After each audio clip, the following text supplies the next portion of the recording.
Ngayong Merkulis nga pala, aabangan din tayo ngayon dahil nagkarga tayo ng ibon natin kagabi. At ang layo ng release point mula sa ating loop ay 28 km. Binitawan nga pala ang mga ibon natin alas 7 ng umaga. Kaya tara, samahan nyo ako ngayon mag-abang. At bago ang abangan sa hindi nakakilala sa akin, ako nga pala si Patrick Aganan Barrios, ang nag-iisang poging pansyir dito sa Barangay Kalumanggin, Gumaca, Quezon. Hahay! Kaya naman, let's go!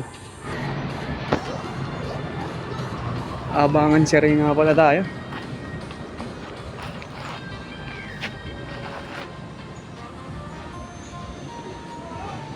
Init agad nung oras pa lang.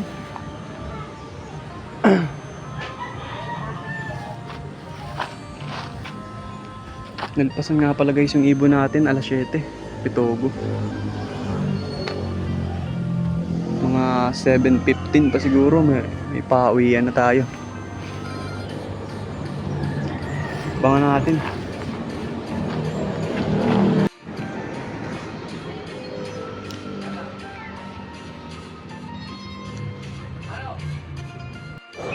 Seven 7:30 na nga pala guys. Malapit na yun.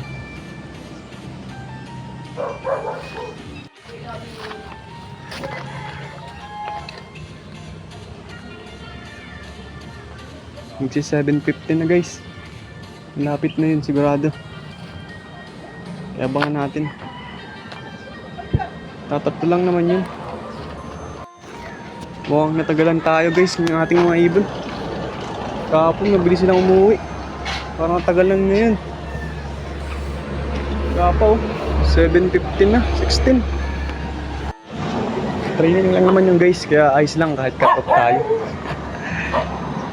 Sa mga oras na nga yan meron ng pauwi yung ating ibang ka-member. Kaya naman dito ay nag-abang-abang na tayo at alam kong malapit na sila. Guys, meron na sa sa may una-una natin, sa may Gumaca. Siguradong malapit na yun sa atin. Kasunod na yun. Tara guys, abangan natin, malapit na yun.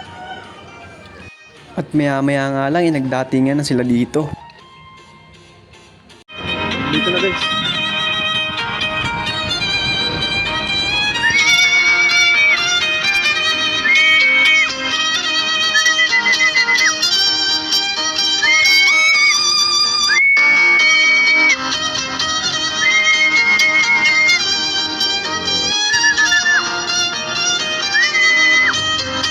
Dalawa pa.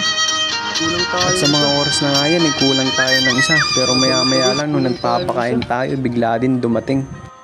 Kulang nating isa guys Naiiwan. Ayun guys kompleto na sila. Ito, kaulihan to umuwi itong isang to. Bagal. Ayun guys, kompleto na tayo. 3-3. Susunod na video na lang ulit. Bye-bye. Yun lang, sa next video. Bye-bye.